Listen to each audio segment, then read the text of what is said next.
of the hardest parts about being ADHD and or autistic and learning over time to like mask and suppress your authentic self is this overwhelming feeling that you constantly have to be hyper vigilant towards others and anticipate their like needs, their wants, their feelings and everything. All the while, it doesn't seem like the same consideration and effort is being put in towards you from these other people. And I mean, if you add trauma to that, it makes it even worse because that would mean that maybe when you were younger, whether it was your caregivers or other people in your family, were constantly almost making you be hypervigilant because if you weren't anticipating their every need, want, desire, and doing what they wanted of you, then you were going to get in trouble. You were going to be punished. But the issue is that trauma and that anticipating of other people's needs and that hypervigilance doesn't just stop at home. It is when you like enter society as well. Because once you enter society, you realize that there's all these rules, ways of thinking, believing, behaving, interacting with others, and just navigating life that just don't really make sense to you. What makes that even more frustrating is maybe you wouldn't have been traumatized so much in your home life and by your caregivers and parents and the people in your family if they themselves weren't like indoctrinated by this same like set of beliefs and way of behaving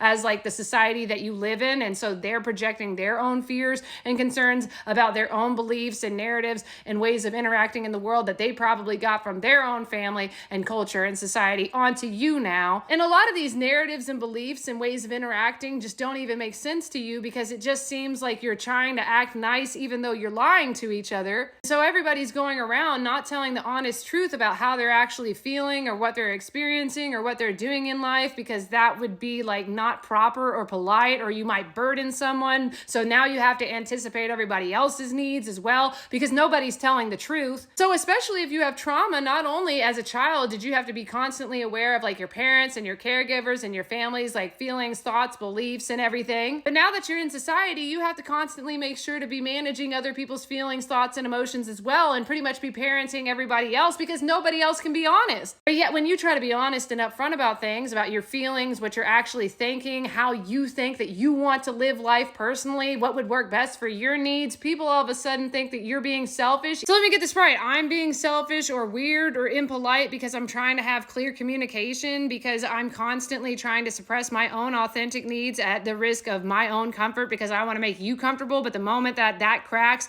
and I actually try to show who I actually am and what's going to work for me, that makes me a terrible, weird person who's being impolite, even though the things that I think that would be best for me would probably also be better for like the relational dynamic as it is. But that's too weird because it goes against like your preconceived notion of how life should be because of the type of conditioning that you got. That doesn't make any sense. So when you finally start to educate yourself on your symptoms and signs as somebody who has ADHD and or autism, and then you try to like understand your own needs and start fulfilling those needs and stop masking so much, be more authentic, then it's really frustrating because you're still being hyper vigilant and constantly aware of what you think other people are thinking about you. And it just feels like it can't be turned off. And even when you tell people in excruciating detail the type of person you are and how you interact with the world, what your beliefs are, sometimes they have their preconceived notion because of their own beliefs and their own frame of reference that they project onto you. And when you don't meet that expectation, they get upset with you. And it's almost like they're upset because you're not being hyper vigilant and anticipating their every need when you're trying to like heal your own trauma and say like, hey, I'm trying really hard not to be hyper vigilant.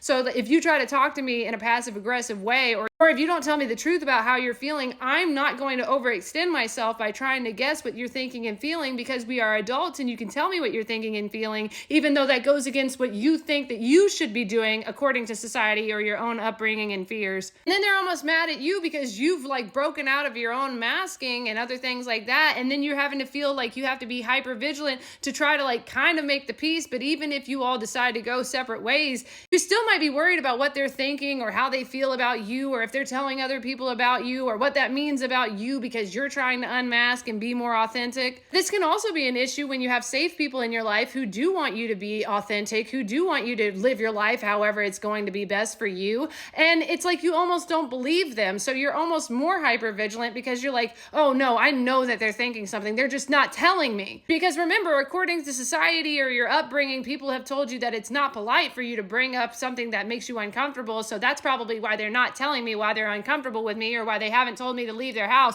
It definitely couldn't be because maybe they actually like me and they don't have a problem with me and they like hanging out with me. And it can also be a problem when you're trying to go after your goals in life, but you feel like you keep procrastinating, or maybe you don't feel worthy because you're already worried about what other people would think if you do achieve your goals, or if you do reach a point in your life where you don't hate yourself, or if you are accommodating your needs. You're already worried that someone's going to be like, oh, that must be really nice, even though you're already kind of upset about what people might be thinking about you, because it's like, I've worked really hard to get to this place. Why are these people judging me? But honestly, you're judging yourself. And here's the thing, even if people judge you, it's not your job to be hyper vigilant towards the people who may or may not judge you. We just kind of have to live our lives, and that's the hard thing, is you've been hardwired to constantly be looking out about what other people are thinking. And I wish that I could tell myself, or anybody who's watching this video, that at some point in your life, yeah, you'll never be hyper vigilant again. You won't worry about what other people are thinking. But to some degree, like, you kind of have to be, because that is still a protective coping mechanism. It's just learning to balance that protective coping mechanism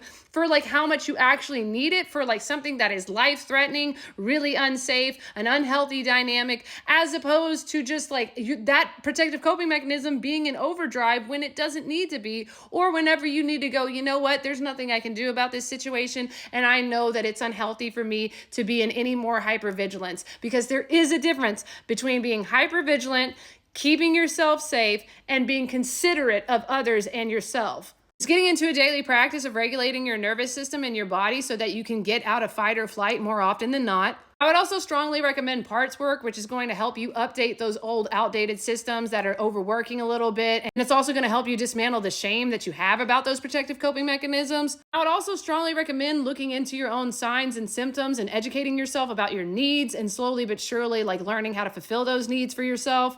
I would also strongly recommend looking into your belief systems, looking into your thoughts, your narratives, your stories about yourself, the world, and other people, and seeing if those things are working for you or against you. I hope that helps at least one person. Feel free to comment and let me know what has helped you with this. But otherwise, my name is Sarah. I'm your favorite self-experimenting coach or companion, and I help get people reacquainted with who they most authentically are. You're an amazing person, and I hope you have the best day.